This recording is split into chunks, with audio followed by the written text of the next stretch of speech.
Bueno, buenas tardes con todos. En primer lugar, quiero dar un agradecimiento muy especial al CELUNE por haber organizado este evento, por promover este desafío intelectual en la universidad. Universidad significa sitio de saber universal. Es el espacio de la sociedad donde debemos tener la posibilidad y la oportunidad de discutir sobre todo. Pero las discusiones siempre deben ser dentro del ámbito de la razón. La universidad busca ilustrar a la sociedad por medio de la razón. En ese sentido, la posición teísta que estoy presentando aquí en un ámbito universitario va a ser presentada dentro de ese esquema filosófico racional, pudiendo ser debatido, claro está, por los panelistas o quien pueda estar en desacuerdo con la postura.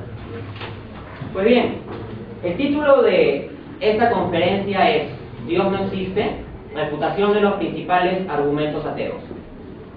Y ahí salta a la vista la pregunta, ¿por qué los ateos tienen que dar argumentos? Y se esgrimirá el socorrido argumento de la carga de la prueba. El ateo dirá, no, los ateos no tenemos que dar ningún argumento para probar que Dios no existe. Es el teísta el que tiene que dar los argumentos para demostrar la existencia de Dios. Y si el teísta no puede probarlo, por tanto Dios no existe. Esa es una postura errada en términos lógicos. Si ustedes revisan Wikipedia, en Wikipedia existe la lista de las falacias lógicas. Una de estas falacias se llama falacia ad ignoratiam. La falacia ad ignoratiam consiste en inferir que una postura es cierta porque no se ha podido demostrar su contrario. Es una falacia porque la existencia o inexistencia de las cosas o la realidad de las cosas es independiente de nuestro conocimiento. Ejemplo, imagínense que yo les quisiera dar evidencia de que existe vida inteligente en otros planetas, de que existen extraterrestres. Y yo les comienzo a dar la evidencia, pero ustedes entienden que mi evidencia no es lo suficientemente consistente. ¿Los faculta eso a inferir, en términos lógicos, que de ningún modo hay vida en otro planeta? No. Lo único que pueden inferir es que no tenemos conocimientos suficientes para saber si hay vida en otros planetas. Como yo no les doy razones suficientes, tal vez ustedes asuman una especie de agnosticismo con respecto a la vida en otros planetas. O sea, uno dirá, bueno, no sé mi actual estado de conocimiento, ¿no? Y me quedo en incertidumbre, reservo mi juicio. Pero ¿qué pasaría si alguno de ustedes o yo mismo hiciera una afirmación tan categórica como decir no existe vida en otros planetas? Si alguien hace una afirmación tan categórica como eso, no está negando la creencia en vida en otros planetas, cosa que la podría hacer como un agnóstico con respecto a los marcianos, sino está negando la existencia misma, la posibilidad de existencia. Esta sí es una afirmación muy fuerte y seria. Si yo les digo es imposible que exista vida en otros planetas, automáticamente ustedes van a tender a preguntarme por qué yo hago un juicio tan fuerte. Una cosa es que yo no tenga suficiente evidencia que me convence que hay vida en otros planetas, y otra cosa distinta que yo esté facultado de afirmar que esta no existe. Entonces, a falta de argumentos teístas, porque mi exposición no se va a centrar en los argumentos teístas, sino en la crítica de los argumentos ateos, a falta de argumentos teístas, no nos queda el ateísmo, no nos queda la posición de que Dios no existe. Lo que nos queda es el agnosticismo. No tenemos razones ni para sí ni para no. En ese sentido, si uno quiere dar un paso hacia el ateísmo, tiene que dar argumentos positivos para probar que Dios no existe. De hecho, muchos filósofos son conscientes de este aspecto que yo estoy mencionando. Hay filósofos ateos que han buscado construir argumentos específicos para demostrar que Dios no existe. Ahora bien, ¿por qué estos filósofos se empeñan en construir este tipo de argumentos? No podrían ellos únicamente decir, no, ningún teísta ha demostrado que Dios puede existir, por tanto no existe. No, son conscientes de que es necesario un paso lógico adicional. Sin embargo, la filósofa objetivista Ayn Rand explicará, no, es que tú no puedes pedir que se pruebe un negativo, tú no puedes pedir que se pruebe la inexistencia de algo, porque eso es imposible. Eso muestra un pobre conocimiento de la filosofía. Sí existen métodos filosóficos para probar la inexistencia de ciertas cosas. Uno de los métodos más importantes es el método de reducción al absurdo. El método de reducción al absurdo consiste en asumir la veracidad de una proposición y demostrar que si asumimos esta posición como cierta, va a llevar a un esquema contradictorio. Y las contradicciones simplemente no pueden existir en términos lógicos. Le voy a poner un ejemplo. ¿Cómo me demuestras la inexistencia de un círculo cuadrado? Uno dirá, ¿es imposible demostrar la inexistencia de un círculo cuadrado? No, se puede hacer por el método de reducción al absurdo. Parte del concepto de lo que es un cuadrado, bien demarcado, y si un cuadrado existiera, debe tener las siguientes características. Y si un círculo existiera, debe tener las siguientes características. ¿Podría existir un círculo cuadrado? No, implica una contradicción en sí mismo. Entonces, este es un método para refutar la existencia de algo. Los círculos cuadrados no existen, implican una contradicción lógica que no puede subsistir. En ese sentido, los filósofos ateos, algunos, han construido argumentos que pretenden mostrar una contradicción lógica en el concepto mismo de Dios, en que si Dios existe, implica una contradicción y por tanto no puede existir tal ser. Voy a tratar algunos de esos argumentos, he seleccionado 5 que me parecen bastante relevantes. Primer argumento ateo: un ser perfecto no pudo haber creado lo imperfecto. Básicamente se dice lo siguiente: si Dios existe, es el creador del universo y también es perfecto. Premisa 1. Premisa 2, pero el universo es imperfecto. Premisa 3, debe haber una relación necesaria, exacta, matemática, entre el creador y su obra, entre creador y creación. 4, si tú combinas 2 con 3, se infiere que Dios debe ser imperfecto. Si la relación entre Dios y la creación es directa y el universo es imperfecto, Dios debe ser imperfecto. Pero Dios no puede ser imperfecto. 5, por lo tanto, Dios no existe. Bien, con respecto a este argumento, hay que decir que comete la llamada falacia de equívoco, que consiste en utilizar un término de modo engañoso fuera de su contexto filosófico correcto. No hay pruebas suficientes para afirmar que el universo es imperfecto en sí mismo. La imperfección absoluta es algo que no puede concebirse fuera de cierta concepción de perfección del ser, al menos a un nivel básico. Entonces, Santo Tomás de Aquino dice: algo es perfecto en la medida en que está en acto. El universo es totalmente imperfecto. Si el universo fuera totalmente imperfecto, tendría que estar totalmente en potencia, cosa que no es así porque despliega cierto tipo de actualidad. Pero el universo es acto puro, tampoco, no está, se sigue desplegando, está en movimiento. En ese sentido, el universo ni es absolutamente imperfecto porque no está en absoluta potencia, ni es absolutamente perfecto porque está en absolutamente acto, sino está en una transición entre la potencia y el acto, que en filosofía atomista se llama movimiento. En ese sentido, el universo no es propiamente imperfecto, como pretende el argumento, sino más bien perfectible. Es decir, tiene un conjunto de perfecciones limitadas que se van desplegando conforme a ciertos condicionamientos. No tiene por qué haber contradicción intrínseca, creo, entre un creador perfecto, con plenitud ontológica, y un universo acotado que sea perfectible. Lo que sería contradicción es un creador perfecto y un universo intrínsecamente imperfecto. Pero eso no es lo que hallamos grados de perfectibilidad. Ese sería el primer problema de este argumento. El segundo problema del primer argumento ateo es la premisa 3. No es cierto que haya una relación necesaria entre el creador y su creación, que sea una relación cuasi matemática, como pretende el pensador ateo francés Sébastien Faure. ¿Por qué razón? Porque la creación no es una emanación de la esencia de Dios. No es que Dios saca de su esencia la creación. La doctrina ateísta plantea que la creación es ex nihilo, de la nada, es contingente. Dios no lo saca de su propio ser necesario, lo crea por un acto libre, no por necesidad. Entonces, ese supuesto de que tiene que haber una relación ontológica necesaria entre el creador y la creación es falso, porque el creador es subsistente y la creación es contingente. Entonces, ahí hay una falacia de categoría. Por lo tanto, creo que este argumento ateo se quiebra. El segundo argumento ateo que se esgrime es que un ser activo y necesario no puede haber estado inactivo e inútil. Se dice lo siguiente: la acción de Dios se manifiesta a través de la creación. Es gracias a la creación que sabemos que Dios es un ser activo y necesario. Si ello es así, continúa el razonamiento ateo, antes de la creación Dios tuvo que haber sido inactivo e inútil.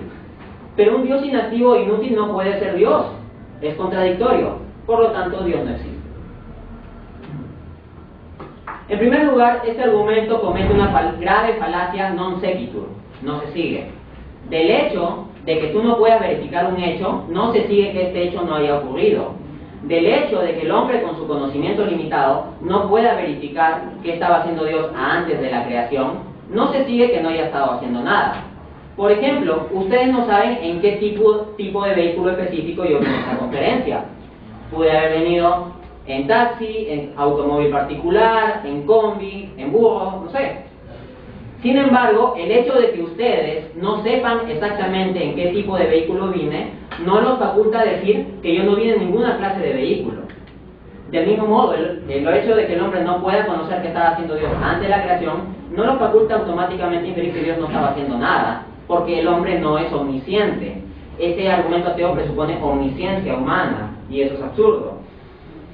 De otro lado, hay que tener en cuenta que Dios, en el concepto teísta, es subsistente, es decir, es activo, un ser activo y necesario independientemente de la creación.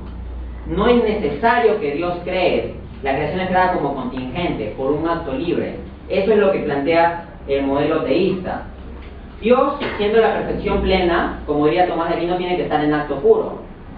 En el teísmo se plantea que Dios es un ser personal, en el teísmo clásico. Tiene intelecto, inteligencia y voluntad. Si Dios es el único ser en su eternidad, ¿estará haciendo algo? Claro, si el intelecto está en acto puro, está conociéndose plenamente a sí mismo. Y si la voluntad está en acto puro, está amándose plenamente a sí mismo.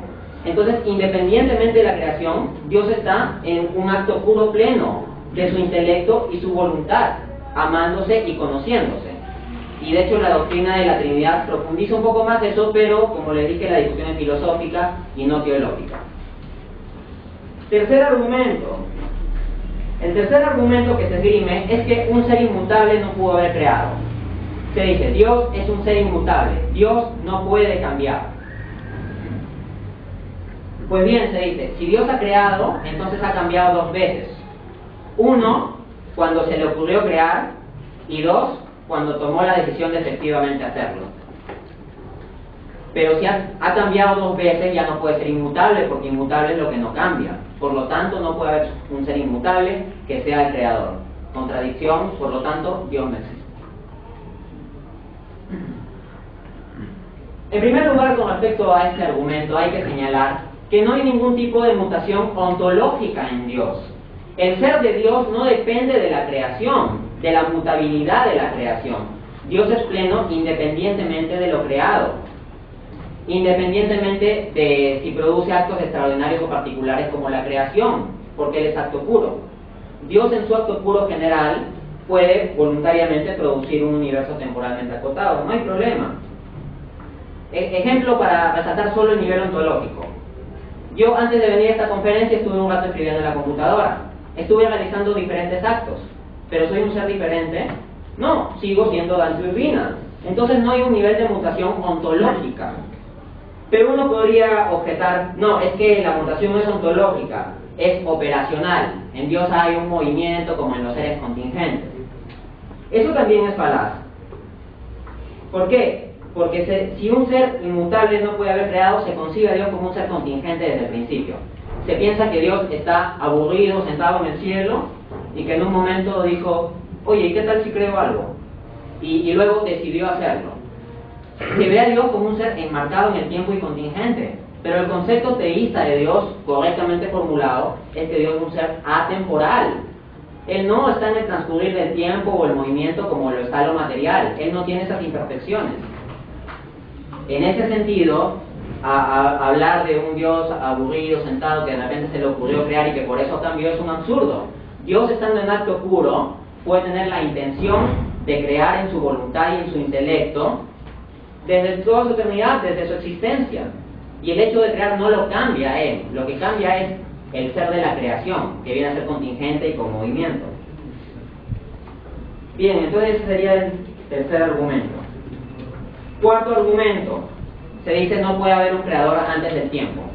Primera premisa, la ciencia ha demostrado que con el inicio del universo se inicia el tiempo. 2. Pero si Dios creó el universo, entonces de algún modo debe ser anterior al universo. 3. Entonces Dios debería ser anterior al tiempo. 4.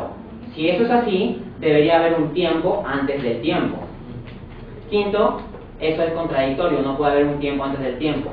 6. Por lo tanto, Dios no existe. Este argumento comete una grave falacia de categoría. La noción de tiempo se aplica a los seres materiales. El tiempo, en la visión relacional de Leibniz, por ejemplo, tiene que ver con el movimiento de lo material, y nosotros los humanos lo entendemos intuitivamente. En los dibujitos animados, por ejemplo, cuando un personaje paraliza el tiempo, ¿qué pasa con el movimiento? Cesa el movimiento, y el único que puede moverse es el personaje que tiene la facultad de paralizar el tiempo. El tiempo está asociado al movimiento y se da en lo material. Pero Dios no es de ese tipo. Entonces, atribuir a Dios como que está existiendo en el tiempo es una falacia blanco móvil. Los teístas no postulan que Dios existe en el tiempo. Es un ser atemporal. La precedencia de Dios con respecto al universo, entonces, no es una precedencia temporal porque Él no es una causa material. La precedencia de Dios con respecto al universo y el devenir del tiempo es una precedencia ontológica, causal. Y uno dirá, bueno, pero ese concepto de precedencia ontológica o causal es un poco problemático. Sí, entiendo que es problemático porque estamos más acostumbrados a la percepción sensible de las cosas, de la materia que cambia en el tiempo. Y cuando nos imaginamos a Dios, lo imaginamos un poco en términos temporales, por nuestra misma imaginación. No obstante, a pesar de que eso sea un poco difícil de entender, no es implausible. En cambio, lo que sí es implausible es que de la nada surja algo. De la nada y por nada. Y si nosotros postulamos que el devenir de la materia y energía, que tiene un principio, vino de la nada y por nada, estamos pagando un precio muy alto con tal de mantener el ateísmo. No creo que deba pagarse el precio de la racionalidad con tal de mantener el ateísmo. Quinto y último argumento ateo. El argumento referido a la paradoja de la omnipotencia. Tal vez algunos lo han visto en Wikipedia o formulado en otro sitio. Se lo formula con el ejemplo de la roca, ¿no? Se dice, si Dios es omnipotente, ¿puede crear una piedra tan pero tan grande que ni Él mismo la pueda levantar? Si sí puede crearla, entonces ya no es omnipotente, porque no podría levantarla. Y si no puede crearla, entonces ya no es omnipotente, porque tiene la imposibilidad de crearla. No importa la alternativa que elijas, te das cuenta que Dios no es omnipotente. Pero Dios tiene que ser omnipotente, no puede haber un omnipotente no omnipotente. Contradicción, por lo tanto, Dios no existe. Pues bien, este argumento comete una grave falacia de blanco móvil en su premisa inicial implícita. La falacia de blanco móvil consiste en atribuirle una postura a algo que en realidad esa postura no sostiene. Los teístas no dicen que Dios puede hacer cualquier cosa, como que pueda realizar absurdos. El concepto de omnipotencia, etimológicamente bien entendido, no significa hacer cualquier cosa. El concepto de omnipotencia significa posesión en el ser total del poder. En ese sentido, por el mismo hecho de ser omnipotente, como había señalado San Agustín, Dios tiene ciertas imposibilidades. ¿Qué cosas no puede Dios? Dios no puede enfermarse, Dios no puede dejar de existir, Dios no puede olvidarse cosas, Dios no puede pecar, Dios no puede cansarse. ¿Significa eso que Dios no es omnipotente? No, justamente por ser omnipotente, por tener la plenitud del poder, es que no puede hacer estas cosas. Porque estas cosas, en lugar de ser una manifestación del poder, son manifestaciones de deficiencias del poder. Por otra parte, yendo al ejemplo de la roca, en términos lógicos simplificados, si queremos ponerlos en proporciones PQ, lo que quiere decirnos esto es si Dios podría no poder.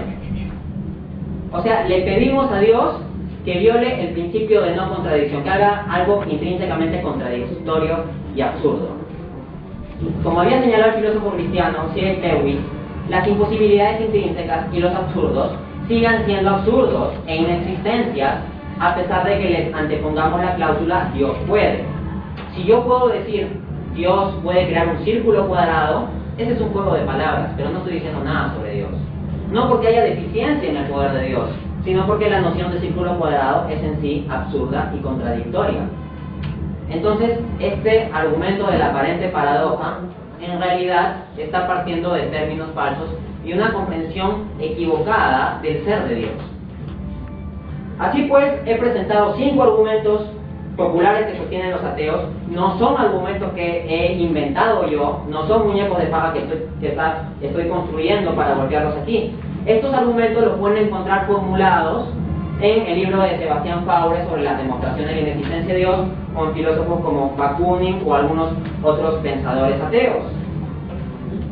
En ese sentido, ustedes mismos pueden buscar estos argumentos y contrastar estas refutaciones que yo estoy dando. El objeto de esta conferencia, y vuelvo a precisarlo, no era probar el teísmo. Yo ya tuve un debate previo en San Marcos donde defendí la postura teísta y di los argumentos a favor de la proposición Dios sí existe. Lo que estoy haciendo ahora en esta oportunidad es completar esa cosmovisión y decir, hay pensadores ateos que plantean argumentos para decir que Dios no existe. El teísmo puede refutar esos argumentos y eso es lo que he buscado presentarles.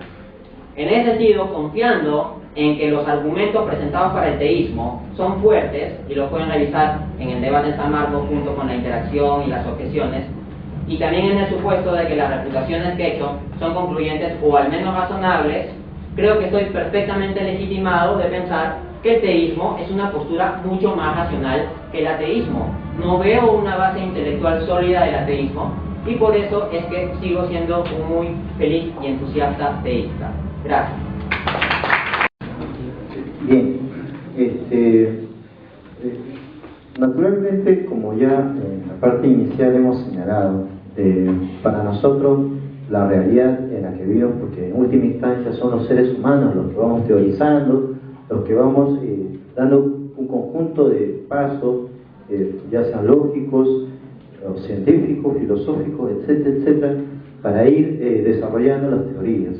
Entonces, para los materialistas dialécticos, el campo de estudio de la filosofía se va a dividir en campos demarcados. Entonces, naturalmente, desde esa lógica metafísica, van a tener un conjunto de modos de entender el problema en cuestión. Una vez más debo señalar de que el tema debe pasar por quién crea a quién, no si existe o no existe. Entonces, para nosotros, naturalmente, existe como ente inmanente, no como ente fáctico. Y esa existencia inmanente, naturalmente, ha generado un conjunto de consecuencias. La mirada que tengo desde la perspectiva sociológica es que, efectivamente, no podríamos nosotros estar discutiendo sobre algo que no existe. Sería estúpido venir, sentarnos y escucharnos entre nosotros a discutir sobre algo que no existe. De la nada no se puede estar discutiendo. Entonces, estamos aquí discutiendo de algo que existe, pero como un ente inmanente. Por eso yo le decía, reto al señor Urbina que nos muestre, que nos demuestre que pueda comprobar esa existencia desde la mirada fáctica, ¿no?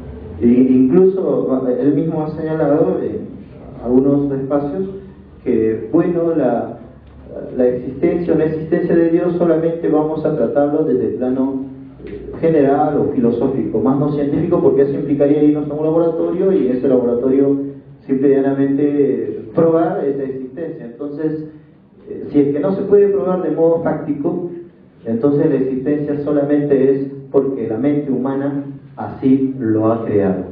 Ya podemos encontrar incluso algunos datos que nos señalan, por ejemplo, de elementos que han dicho, como este irlandés, obispo irlandés de 1650, basándose en los patriarcas de la iglesia, dijo que la creación del universo ha sido 4.400 años antes de Cristo, con fecha y todo, ¿no? 17 de septiembre a las 9 de la mañana, ¿no?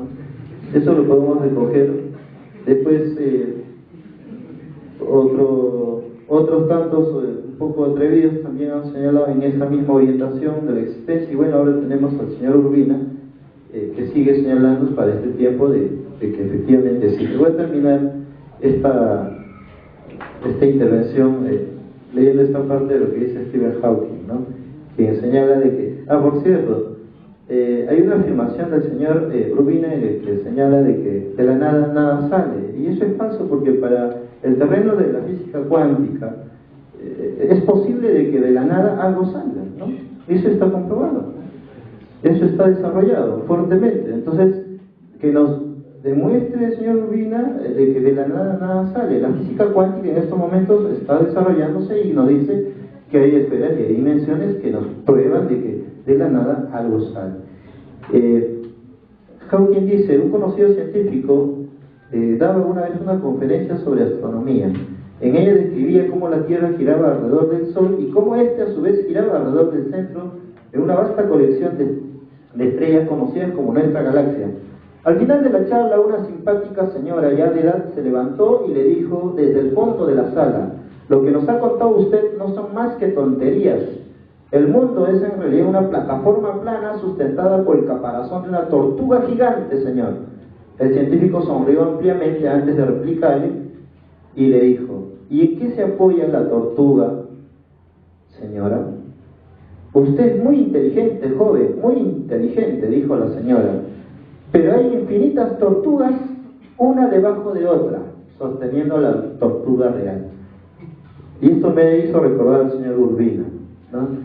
En el sentido de este conjunto de secuencias en el que nos dice de que, bueno, pues Dios crea todo esto y que efectivamente nosotros seríamos partes de su generosa creación.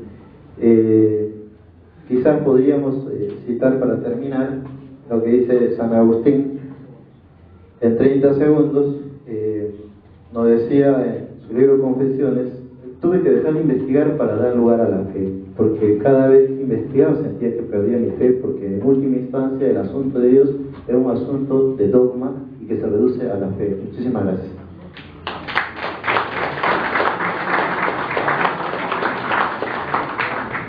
Bien, pediría, por favor, a los ponentes centrarse en el argumento a refutar. Yo creo que todas las cuestiones están alrededor de ese argumento.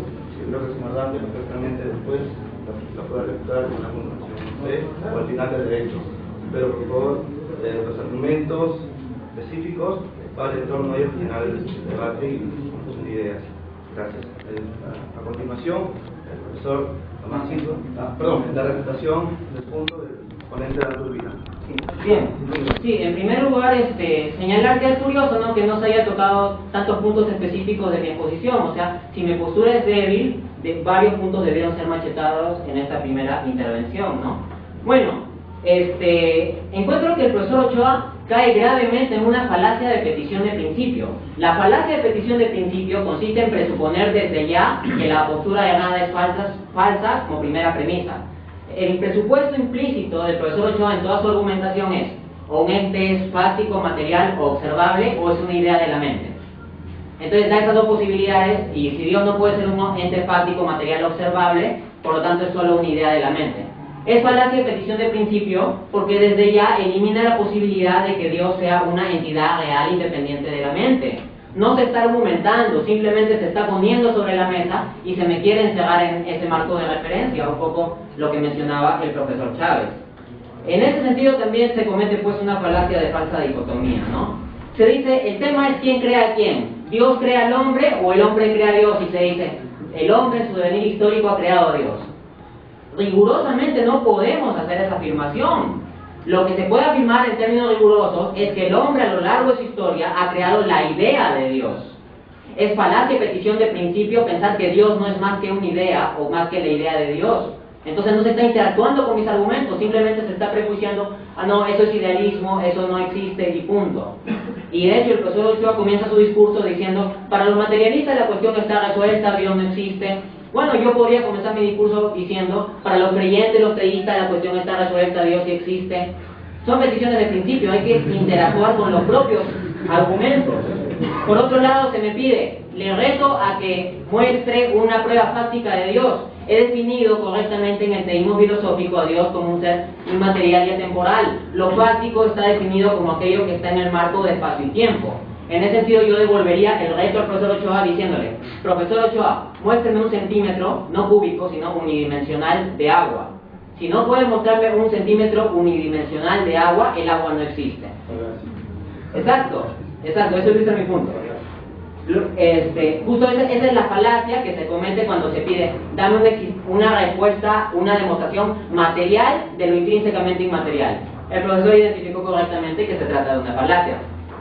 Bien, luego se han citado algunos argumentos como de reducción al absurdo. En ningún momento yo he sostenido que en base a los cálculos de la Biblia el universo se creó hace 440 millones de años o 4.400 millones de años. Es un argumento exógeno al debate. Yo no tengo por qué aceptar la postura creacionista, esa es una postura de ciertas iglesias evangélicas. Yo no sostengo ese tipo de teología. Luego cita el ejemplo de Stephen Hawking, ¿no? De inicio del libro, la primera página del libro Historia del Tiempo, ¿no? Un libro muy famoso. La señora dice, todo el mundo está sostenido por una tortuga. Y entonces el señor dice, ¿sobre qué es esa tortuga? El científico, sobre otra tortuga, y así, y hay infinitas tortugas. El señor Ochoa dice que ese argumento de la señora le hace recordar a mí. Pero yo postulo lo contrario de lo que dice la señora. Si ustedes ven mi debate en San Marcos, yo no dije que había una cadena infinita de dependencia ontológica de seres contingentes como la tortuga para llegar al mundo. Lo que dije es que la cadena era finita y que había un ser subsistente que lo fundamentaba. Un ser que era inmaterial, atemporal. No estoy fundamentando la cosa en tortugas ni aceptando la existencia de cadenas infinitas como hace la señora que cita el libro de Stephen Hawking. Finalmente, con respecto a la cita de San Agustín, se está sacando de contexto. Hay que entender esto en la experiencia espiritual de San Agustín. San Agustín era un hombre que vivió mucho en medio de los placeres de la carne y era un hombre que por medio de sus conocimientos se hundía en la soberbia. Le gustaba mostrar siempre que era mejor que los otros en sus conocimientos. Entonces, cuando Agustín dice, tuve que dejar de investigar las cosas del mundo para dar espacio a la fe, a lo que se está refiriendo no es al nivel intelectual, sino al nivel existencial. Agustín se da cuenta que está muy ocupado en conocer ciencias particulares y filosofías particulares, pero está dejando de lado el asunto fundamental, lo que daría propósito a su existencia, el tema de Dios. Por otra parte, aun cuando asumiéramos que Agustín dice esto en el plano epistémico, bueno, no soy tan agustiniano, soy tomista. En ese sentido, para Tomás de Aquino hay una conciliación razonable, ¿no?, para la redundancia entre razón y fe. Básicamente esa sería mi respuesta.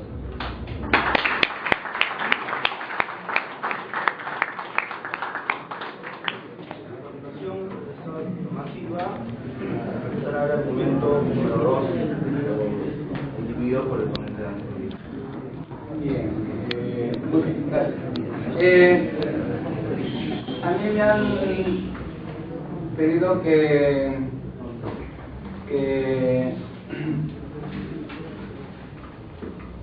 digamos, defiende el argumento número 2. Sin embargo, yo recién he tomado conocimiento hoy día del argumento número 2 y me llama la atención algo, ¿no? Que obviamente esto tiene ¿de dónde lo han sacado? De algún sitio deben haberlo sacado, porque yo sinceramente nunca había pensado en este tipo de argumentación para negar la existencia de Dios. ¿Por qué? Porque no nos hemos puesto a pensar en ello.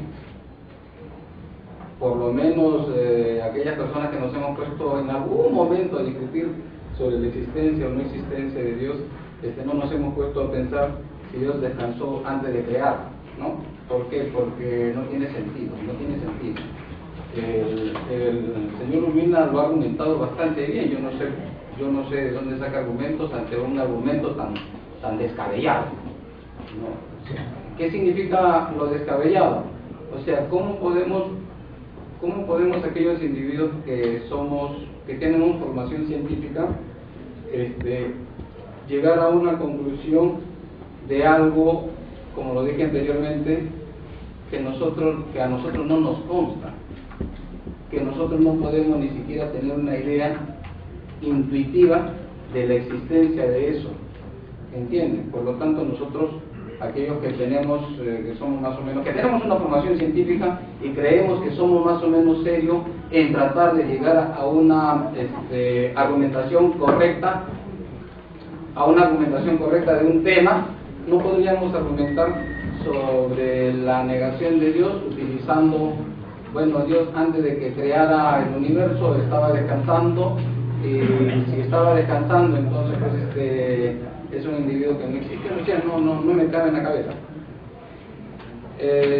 Bien. Otra cosa que me llama la atención, la forma como argumenta el especialista Urbina, con muchos argumentos filosóficos, ¿no? Entendiendo per se que el auditorio maneja a la perfección la filosofía. Yo, siendo un profesor con muchos años de experiencia en la universidad, yo no manejo mucho la filosofía como para utilizarla como de herramienta, como para tratar de hacerle entender a un auditorio de estudiantes una idea mía. O sea, yo sé que para poder tratar de hacer entender la existencia de ese ser superior se tiene que utilizar argumentos filosóficos, pero yo no sé con toda sinceridad si esos argumentos filosóficos haya llegado con total claridad a la mayoría del auditorio. Bueno, después continuaré.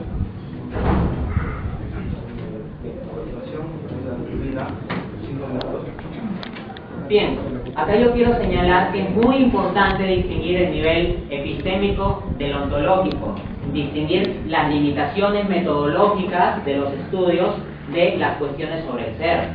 La ciencia, y la biología en particular, que es el campo de desarrollo del profesor Silva, se ocupa de entes fácticos en el marco espacio-temporal.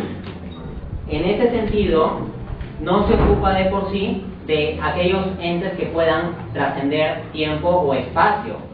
Ahora bien, un biólogo con la sola biología está facultado a decir que no hay entes existentes más allá del espacio y el tiempo. No, un supuesto metodológico de la biología es que uno se va a ocupar del espacio temporal en el plano de lo que es específicamente la vida. No obstante, eso no te faculta a inferir que la realidad más allá existe o no existe. Por eso en mi debate en San Marcos yo precisé que la cuestión de la existencia de Dios no es una cuestión directamente científica, sino filosófica. Y tal vez se me quiere acusar de utilizar una mera argumentación lógica abstracta. Bueno, esto lo hago para rebatir los argumentos ateos porque se rebaten en términos lógicos. Pero si uno ve los argumentos teístas que sostuve en el debate de San Marcos, utilicé varias referencias científicas, pero ninguna. Dios no es un dato científico. En ese sentido, si tú quieres utilizar los datos de la ciencia para argumentar en torno a la existencia de Dios, lo que tienes que hacer es tomarlo como datos y a partir de ahí hacer inferencias filosóficas. Pero la inferencia de todas maneras es filosófica. El profesor dice, yo como científico no puedo llegar a una conclusión que no me consta. Está bien, no consta a nivel científico. Yo en ningún momento dije que Dios constaba a nivel científico, porque no está al alcance de telescopios ni microscopios. No es un ser particular o contingente. Ese no es mi tipo de argumento. Y el profesor incluso dice que él no tiene bastante formación como docente en este tema de ciencia, pero no tiene formación tan detallada en filosofía. Entonces, cuando él pregunta ¿de dónde saca esos argumentos descabellados? De la historia de la filosofía. Estos argumentos han sido planteados por filósofos antes de la época de Agustín, por filósofos materialistas, o algunos neoplatónicos no cristianos. O también son argumentos planteados por el pensador francés Sebastián Faure en el año 1926. Entonces son argumentos que circulan dentro de la historia de la filosofía y es por eso que se los ha considerado en esta argumentación, ¿no? En ese sentido, si el profesor mismo confiesa que no ha pensado tanto sobre el tema, entonces no puede hacer una afirmación tan desmesurada como yo no entiendo dónde se sacan argumentos tan descabellados, porque si los argumentos tienen detalles técnicos y uno no va mucho a los temas técnicos sino a los temas generales, no se va a encontrar con ese tipo de argumentos. Luego se me dice que yo asumo que el auditorio per se maneja temas filosóficos. Bueno, el tema es que hay una doble tensión en esta cuestión. Porque para hacer una formulación rigurosa de una postura filosófica, uno tiene que aplicar cierto grado de complejidad. Le voy a dar un ejemplo. En una ocasión, un periodista le preguntó a Albert Einstein, explíqueme la teoría de la relatividad. Y Einstein se le explicó. Y el periodista le dijo, no le entendí ni papas. Entonces Einstein se le explicó de nuevo más sencilla. Y entonces el periodista dijo, ahora tampoco lo entiendo. Y así 10 veces. Einstein fue simplificando la teoría de la relatividad 10 veces seguidas para que el periodista le entienda, y el periodista 10 veces seguidas dijo, no le entiendo. Hasta que después de la 10ª, Einstein hace una explicación mucho más sencilla y el periodista le dice, ahora sí le entiendo.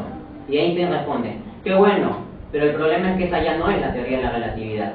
Yo podría hacer algo más inteligible, pero tendría que hacer un esquema teísta más simplista y estamos en una discusión académica. Por eso es que me he obligado a utilizar ciertos términos técnicos. Gracias.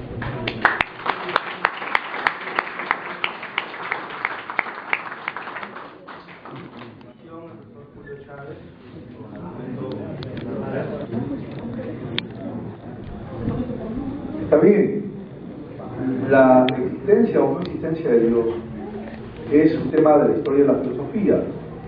Primero estuvo a cargo de los teólogos, ¿no? Hasta finales de la Edad Media, el tema de la existencia de Dios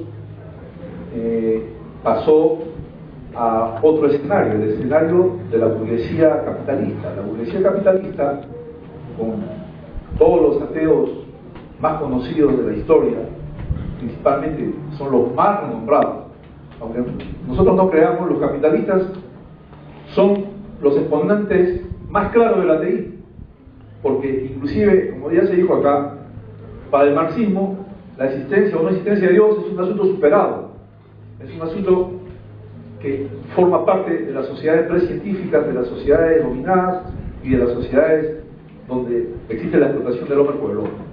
Entonces, desde luego, ¿no?, la existencia o no existencia de Dios fue un tema que empieza a ser cultivado primero por teólogos, pero ahí viene, digamos, el argumento contrario que yo tendría, ¿no?, acerca de la exposición de nuestro estimado Urbina, que así como los teólogos, ¿no?, generan su propio debate entre teólogos y hubo rompimientos, hubo unidades, hubo correcciones, corrigieron la doctrina católica, por eso se dividieron en tantas iglesias, así como el debate de la existencia o no existencia de Dios y todas las argumentaciones y los atributos de Dios que traían un cisma. Por eso son los cismas.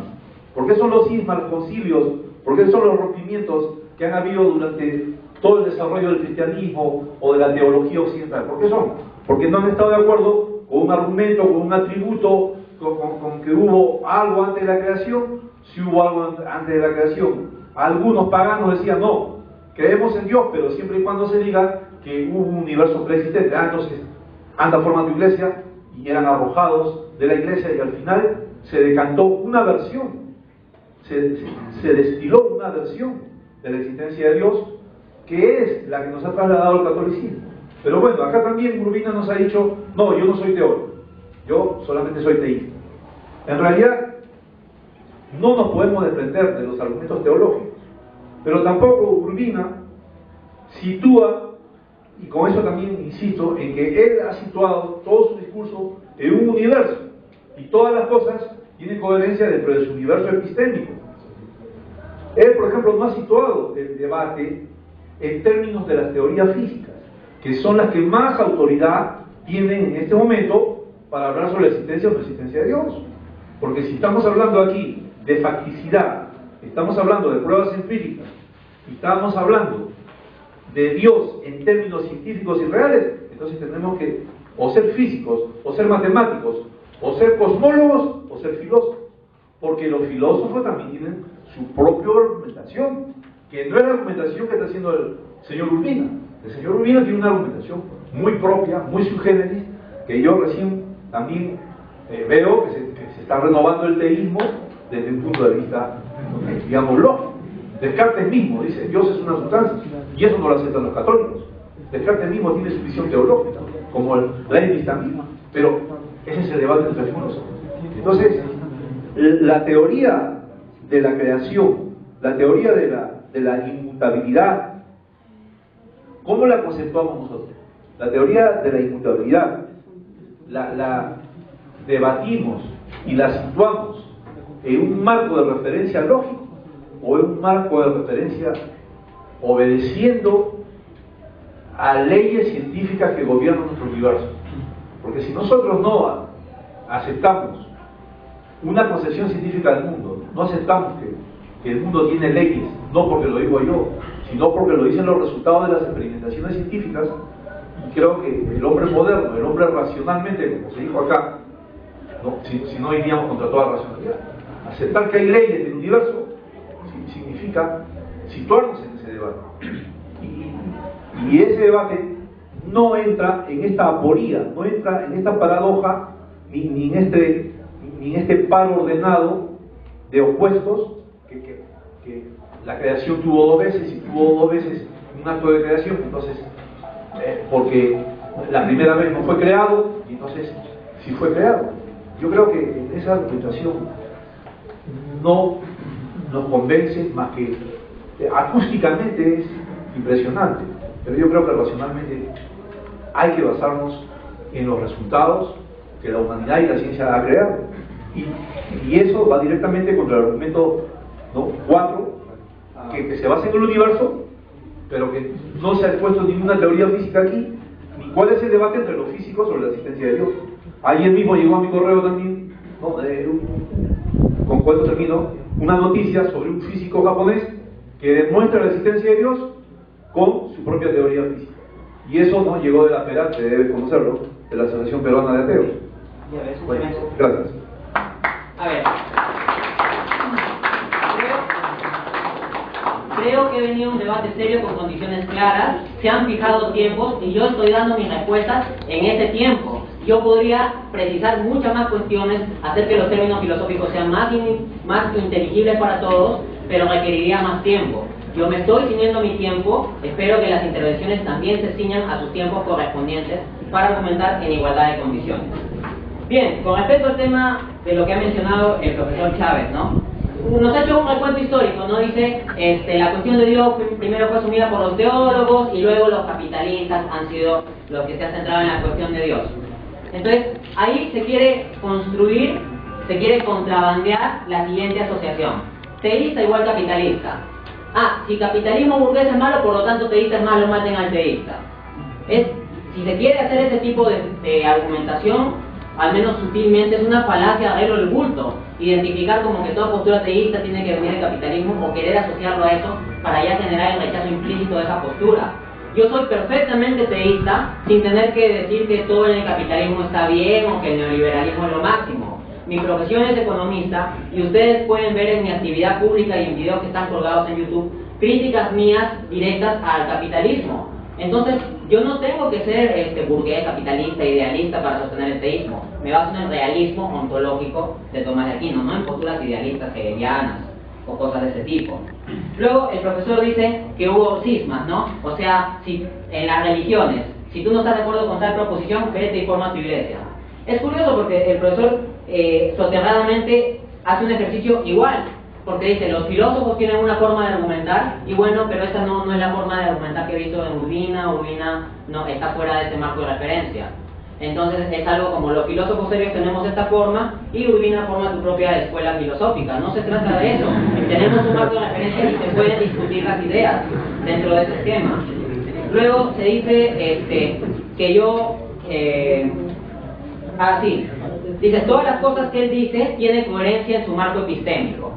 Ya, eso normal, ¿no? O sea, lo acepto porque una teoría, para ser cierta, requiere dos condiciones: tener consistencia lógica, es decir, estar bien construida por dentro, y tener correlato fáctico, es decir, tener que corresponderse con los hechos de la realidad. Ahora bien, eso es en el marco de teorías propiamente científicas. En el marco de teorías filosóficas, la filosofía no se tiene que ocupar meramente de lo que estudia la ciencia. Puede ocuparse de análisis de otro tipo de realidades. No estoy diciendo, ojo, que la filosofía tiene que aceptar la existencia de otro tipo de realidades, sino que la filosofía se puede plantear preguntas como ¿es posible otro tipo de realidad? Y demostrar que tal vez no es posible, como he citado algunos ejemplos al comienzo, ¿no? Entonces, sí hay marcos de referencia para discutir sobre estas cosas. Yo no estoy inventando mi propia racionalidad, estoy discutiendo en el marco general de racionalidad y lenguaje, utilizando los términos lógicos. Luego, el profesor me acusa de no haberme centrado en evidencias físicas. Aquí dos cosas. Él citaba a Michio Kaku, que en la noticia de hace pocos días salió: Michio Kaku, científico, ha demostrado la existencia de Dios. Eso es falso. Michio Kaku no puede demostrar la existencia de Dios. Lo que puede hacer Michio Kaku en su trabajo científico es encontrarse con ciertos elementos de característica del universo y a partir de ahí, personalmente, hacer su inferencia filosófica de que Dios existe. En ese sentido, un científico racional puede ser teísta, pero eso ya lo hace como inferencia filosófica. No te vas a encontrar una noticia que diga la comunidad científica demostró que Dios sí existe o la comunidad científica demostró que Dios no existe, porque la ciencia no se ocupa de ese tema. Lo podemos utilizar para dilucidar la cuestión, pero no es el centro del tema. Ahora, se dice como que yo ignorara los aportes de la física, pero nuevamente acá yo estoy discutiendo ciertos argumentos que han construido los ateos a lo largo de la historia. No obstante, para sustentar mis propios argumentos teístas en la Universidad de San Marcos, si ustedes ven el debate con la Asociación Peruana de Ateos, cité varios teoremas físicos, cité el principio de la entropía, cité la singularidad espaciotemporal, cité el teorema Borde-Buch-Vilenkin, cité el ajuste fino de condiciones iniciales, cité un conjunto de datos y elementos científicos.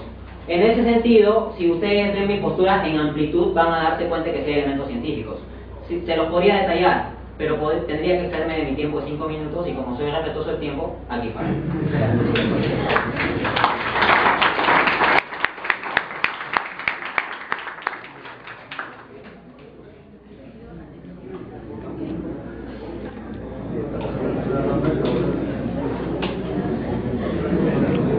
Su botella, que la ponga a un costado. La tercera ronda tomará la primera intervención del profesor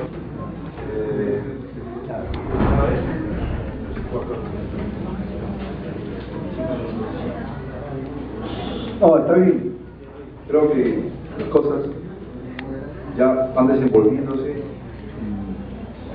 Vamos acercándonos más a ciertos aspectos que eran necesarios.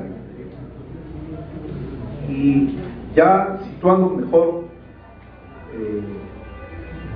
todo lo concerniente al tema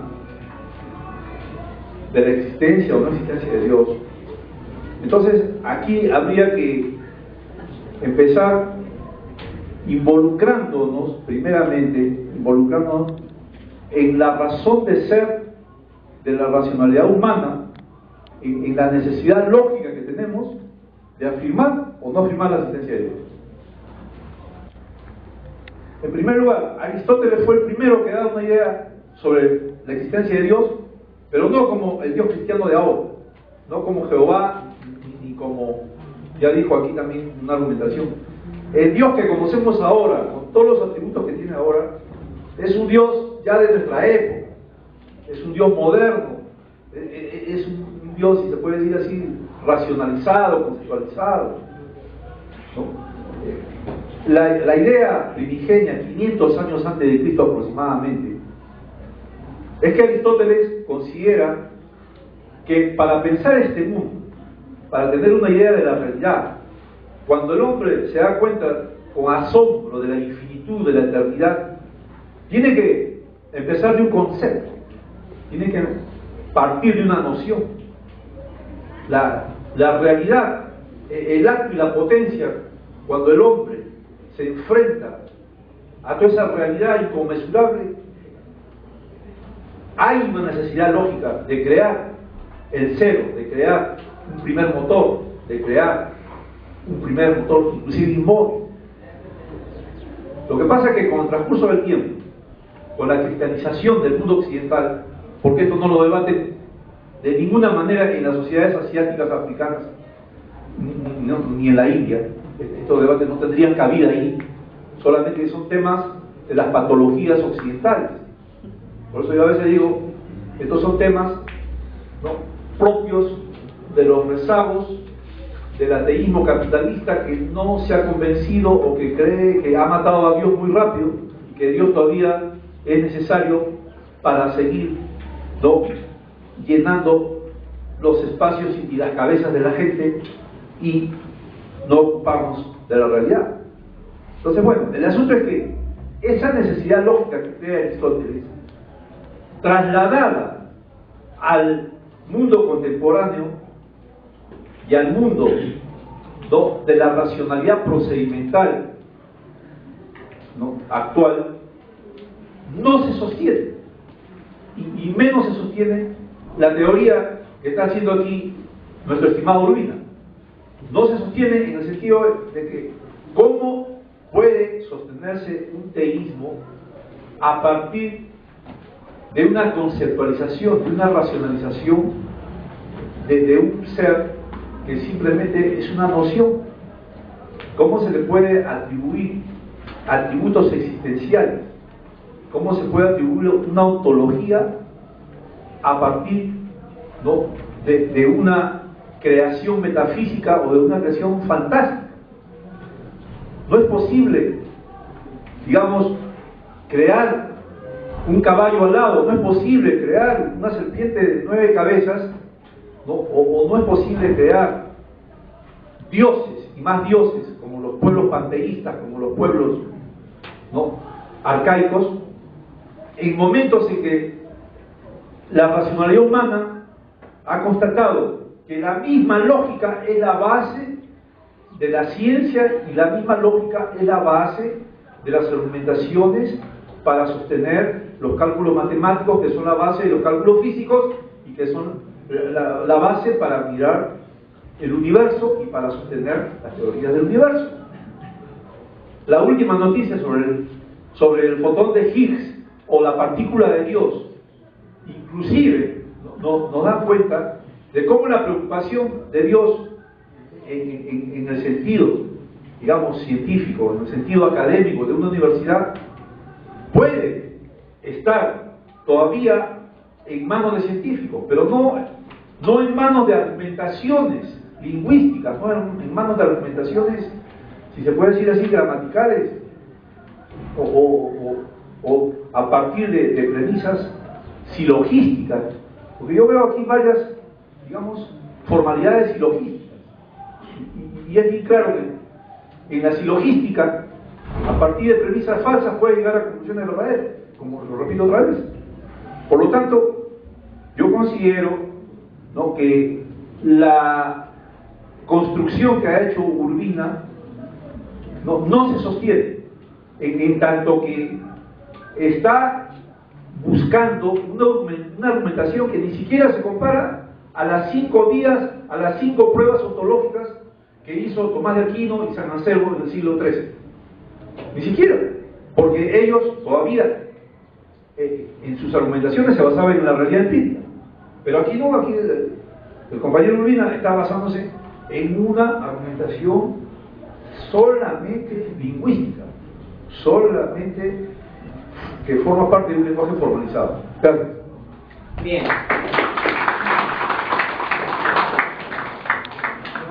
A ver,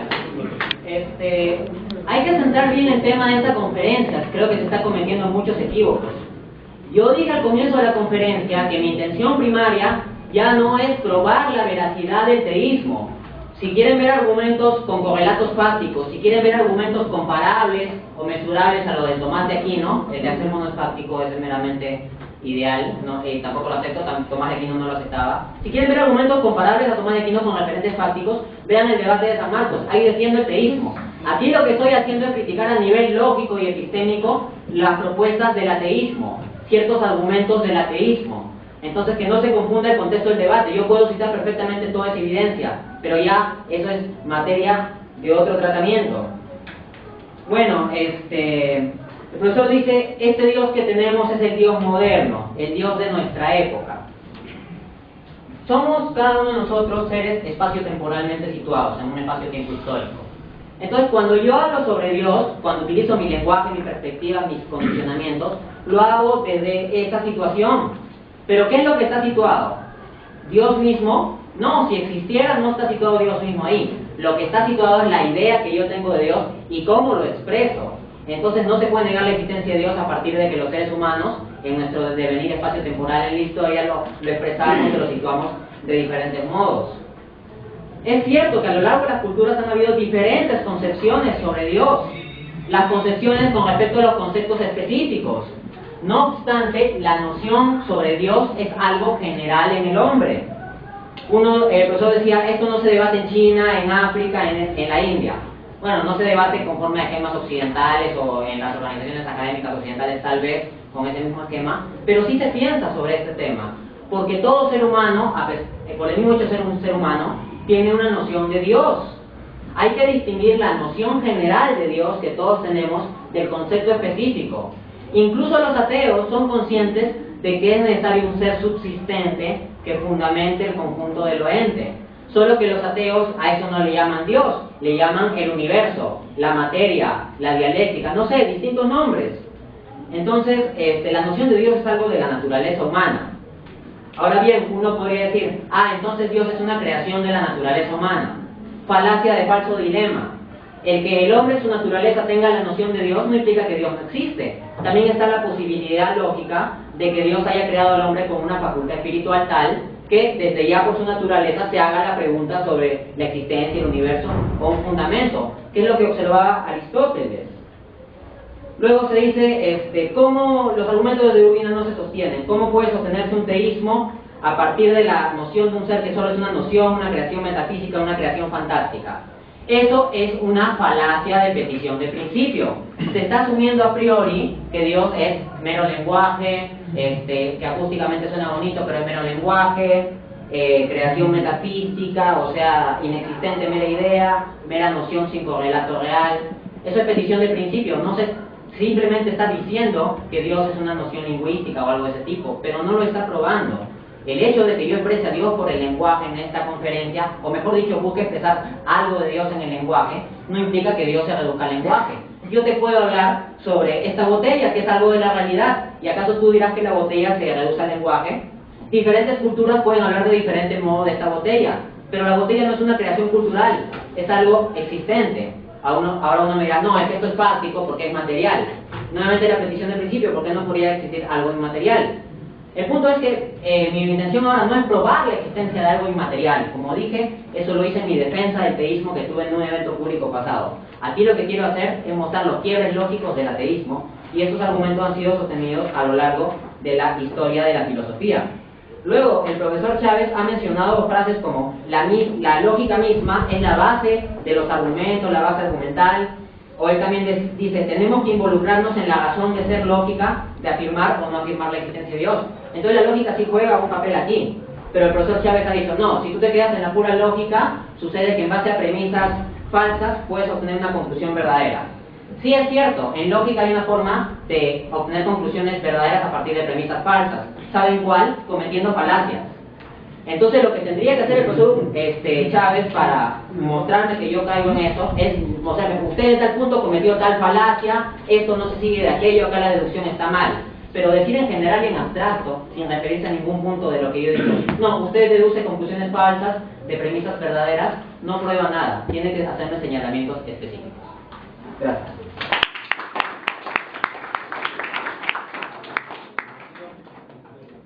El último argumento en 5 minutos.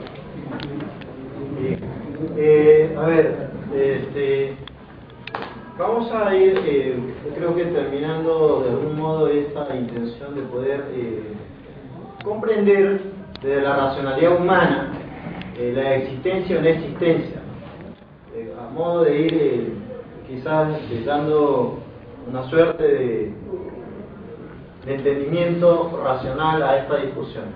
Yo en mi primera intervención he señalado, ¿no?, que Dios no existe, ¿no? Entonces me ha entendido mal el señor Urbina. He afirmado de que ese problema los materialistas dialécticos hace tiempo lo han resuelto en el sentido de la existencia de Dios.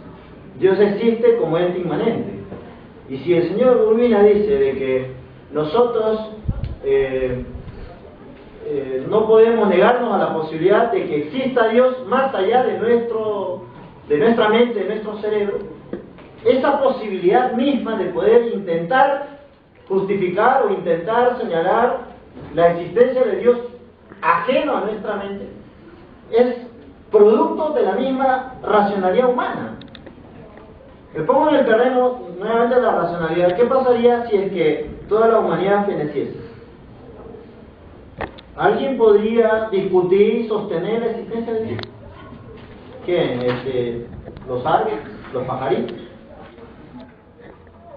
Entonces, cuando nosotros decimos que hay un ente, independientemente de nosotros, llamado ente contingente, eso también es creación del ser humano. El ser humano está creando algo para justificar su propia existencia. He señalado, por ejemplo, de que, contraponiendo la afirmación del señor Urbina, que de la nada nada sale, y eso también es falacia. Porque según la mecánica cuántica, desarrollada para nuestros tiempos, de la nada, no es que salga nada, sale algo. Y si uno se adentra, por ejemplo, en el terreno, eminentemente de la materia, vamos a ir descubriendo las pequeñas partículas, así llegaremos a las células, a los átomos, a los electrones, a los protones, llegaremos al quark, ¿no? Y por ejemplo, en ese terreno de los quarks vamos a encontrar de que en esa esfera, en esa realidad, los quarks aparecen de la nada. Y que nuestra lógica humana de estos tiempos aún no nos permiten entender aún. Es como en los primeros tiempos, los homínidos pues llovían y no buscaban cómo diablos explicarse esa realidad, porque vivían en dimensiones distintas a las que nosotros vivimos.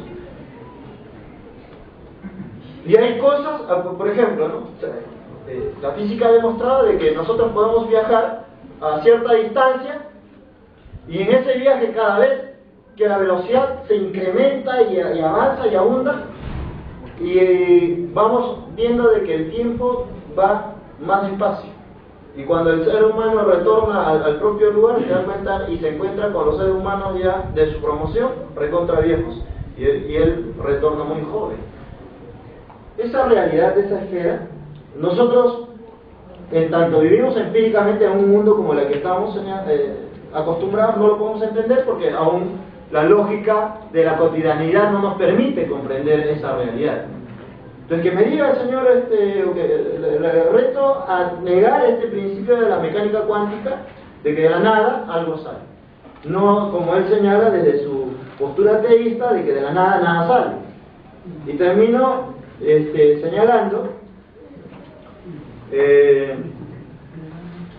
algo que me parece que es importante, que deberíamos ponernos a pensar. Si Dios existe, y es nuevamente, ¿no? Retornando a esa postura, el que crea todo esto, ¿qué relación tendría la creación de él con los propósitos que tiene en la realidad para la sociedad? Se lo planteo desde la mirada sociológica principalmente, ¿no? ¿Cuál es el sentido de esto? Gracias.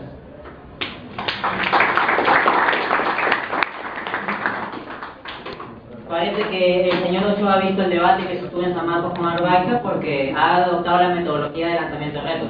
Me gusta aceptar los retos, así que lo acepto. Dice, reto al señor Urbina a que demuestre este principio cuántico de que de la nada nada sale.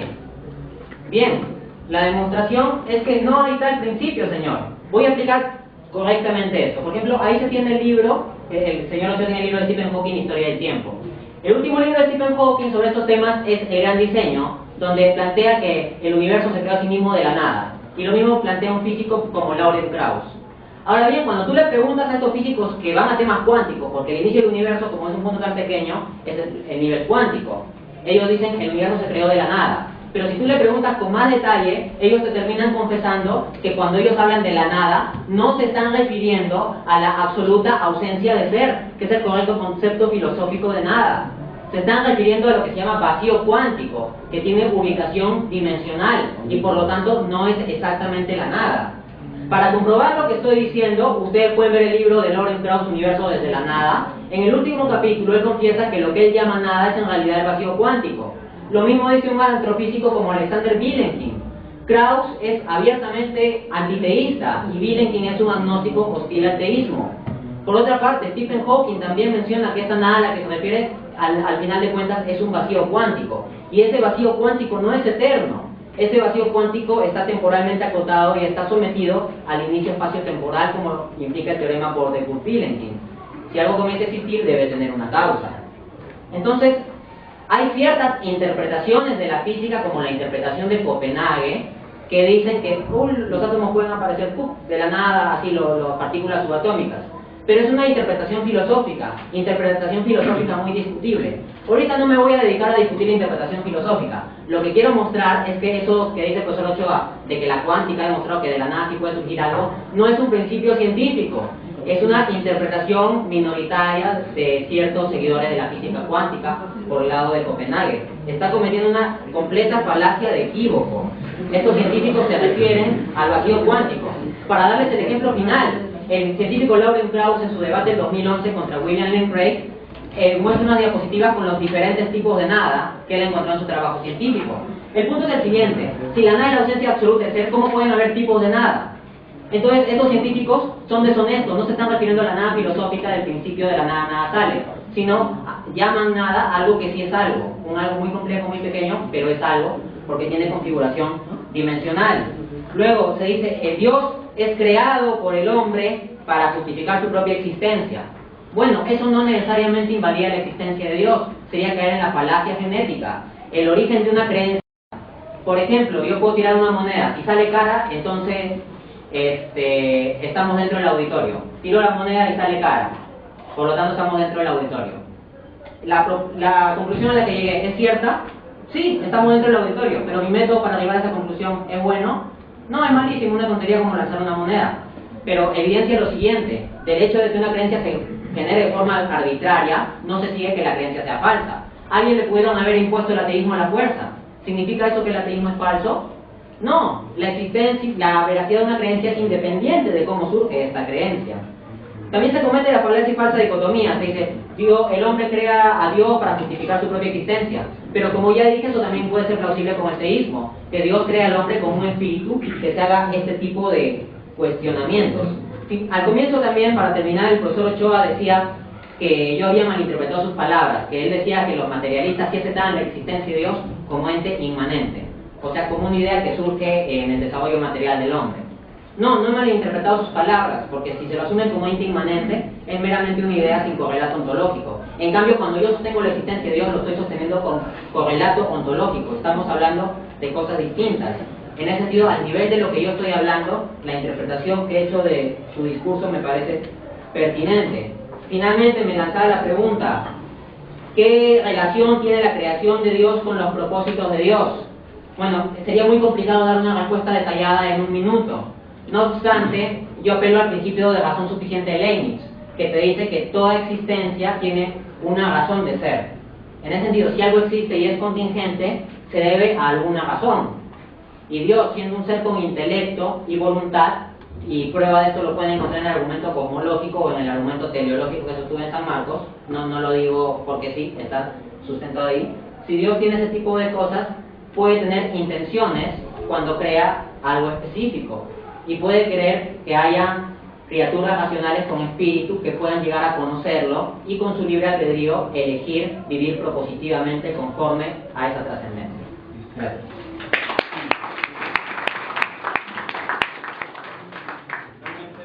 Esta última ronda, Tomás Silva, Muchas gracias. Una pequeña aclaración al invitado. Cuando yo hablé de que yo no podía estar en condiciones de discutir filosóficamente con él, creo que él tiene una gama inmensa de recursos filosóficos. Yo no creo haber dado a entender de que yo haya dicho de que no había mucha literatura filosófica sobre el tema. Al contrario, yo sé que existe cualquier cantidad de libros y de discusiones filosóficas y autores y filósofos que hablan sobre esta discusión que tiene milenios. Ya lo acaba de decir el profesor, uno de los primeros y más renombrados filósofos que habló sobre la situación de la existencia de Dios, etcétera, fue Aristóteles. Y a partir de él o antes de él han habido un montón más, ¿no? Bien. Otra cosa que me llama la atención y es bien interesante ver cómo es que todos los que defienden la existencia de Dios utilizan argumentos científicos, ¿no?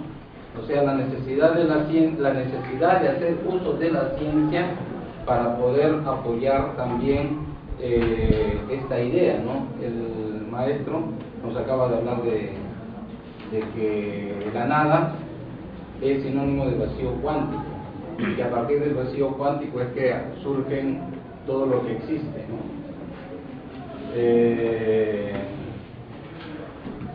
Es interesante esta idea, que la toma de conocimientos o de postulados científicamente probados. Bien, otra cosa que me llama la atención también del invitado es que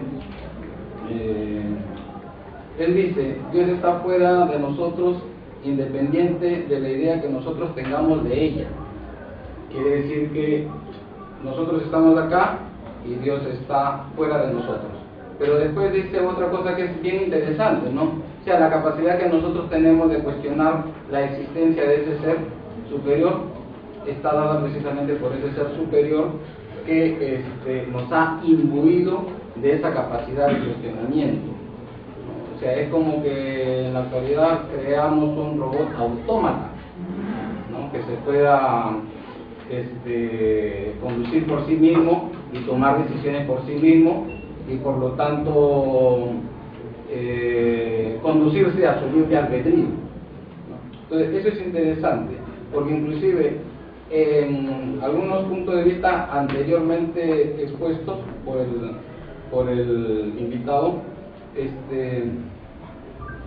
él hace alusión a que Dios, cuando nosotros estamos pensando algo, Dios está haciendo otra cosa. En resumen, ¿qué es lo que quiero decir con ello? Es que Él asume actitudes o acciones netamente antropocéntricas. O sea, por fin, ¿Dios existe independientemente de nosotros o Dios es una creación de nosotros? Eso es lo que yo no lo he entendido. Y me llama la atención y lo felicito, porque tiene usted una extraordinaria preparación para argumentar algo que usted mismo lo ha dicho. Para la ciencia no es necesariamente trascendente, ¿no?, la existencia de un ser, salvo que este ser tenga una trascendencia social, o sea, un objeto para ser usado. Bien, a ver, veamos. Voy a comenzar por el final. Me dice, el profesor me felicita, ¿no?, por tener la capacidad de argumentación para algo que para la ciencia no es trascendente. Ok, pero es que la ciencia no es el único modo de saber del ser humano. Es un modo importante, yo lo reconozco, le doy mucha importancia, pero no es el único. El hecho de que tú reconozcas algo como importante, necesario o bueno, no implica que sea lo único, lo máximo, etc. Entonces, sí se puede hablar sobre temas que estén fuera de la ciencia. La ciencia tiene supuestos metodológicos, está acotada, no se ocupa de todas las cuestiones ni de todos los temas. Es perfectamente válido hablar en un lenguaje racional sobre temas filosóficos, a menos que postulemos que la racionalidad se reduce a lo meramente científico, lo cual sería petición de principio. Bien, el profesor dice que no le quedó claro si es que yo decía que Dios existe, si Dios existía independientemente de nuestra mente o dependiendo de nosotros. Y un poco lo que lleva a esa confusión era que yo había dicho que había la posibilidad de que Dios realmente existente crea al ser humano con la facultad espiritual de preguntarse sobre Dios y desarrollar la noción de Dios. Yo no estoy diciendo que el ser humano crea a Dios, lo que estoy diciendo es que nace con la potencialidad de preguntarse y generar la noción de Dios. Hay que distinguir el concepto de Dios de lo que Dios es en sí mismo. Por ejemplo, yo puedo tener un concepto de esa silla, y eso no quita que esa silla realmente exista. Y sería una falsa dicotomía decir, o el concepto surge de la mente, de silla surge de la mente de Dante, o existe la silla. Obviamente silla es una palabra, pero lo estoy haciendo como un referente ontológico, o sea, hay un objeto realmente existente ahí, no lo vamos a negar. Luego el profesor por ahí mencionó que yo decía que la nada es el vacío cuántico. No exactamente. Lo que yo dije es que algunos científicos ateos han planteado que la nada es el vacío cuántico, pero mi opinión era que estos científicos utilizan mal el término nada. La nada es la ausencia absoluta de ser. En cambio, el vacío cuántico desde ya tiene una cierta configuración y por lo tanto no es ausencia absoluta de ser. Lo que decía entonces es que estos científicos le han llamado equivocadamente la nada, algo que no es la nada es la ausencia de ser. Y en el vacío cuántico hay un nivel mínimo de ser, al menos. Y la distancia entre el ser y el no ser, independientemente de cuán máximo o mínimo sea este ser, es infinita. Luego, el profesor menciona que le sorprende, ¿no?, que todos los que defienden argumentos sobre la existencia de Dios hacen uso de argumentos científicos. Esta fue la vía que señaló Santo Tomás de Aquino y la que yo busqué seguir en mi debate en San Marcos. Partamos de lo que podemos ver y tocar. Yo no puedo ver y tocar a Dios, pero sí puedo ver y tocar esta botella. Yo me puedo preguntar, ¿esta botella es subsistente o contingente? Argumento de la contingencia. Me puedo preguntar, ¿el ordenamiento de esta botella? Me puedo preguntar sobre, ¿esta botella es eterna? Lo de la botella es un ejemplo burdo. Me estoy refiriendo a argumentos generales sobre el universo y ahí se dilucida conciencia. Eso es lo que yo estaba haciendo. Finalmente, el profesor dice que él no había mencionado que no hubiera literatura filosófica sobre el tema.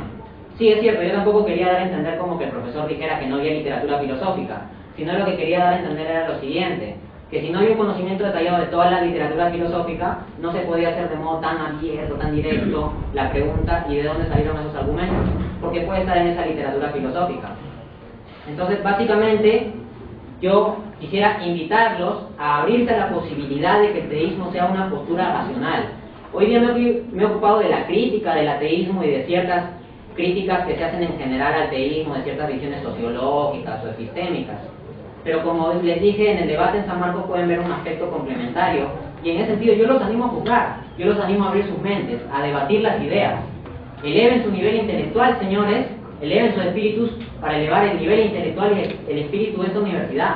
Esta universidad se lo merece, y esta universidad la construyen ustedes.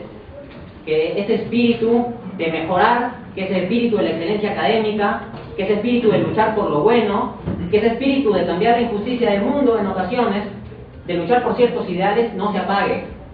Pero para eso se necesita apertura intelectual, señor, y volver a los principios siempre. Si nosotros no reflexionamos sobre los principios de nuestro accionar, puede suceder que cuando accionemos en el campo político, económico, social, terminemos atentando contra aquello que nosotros mismos pretendíamos defender al comienzo. Entonces, abrámonos a una visión trascendente. Tal vez eso nos pueda dar una fuerza más especial para luchar por un mundo mejor y por una sociedad justa.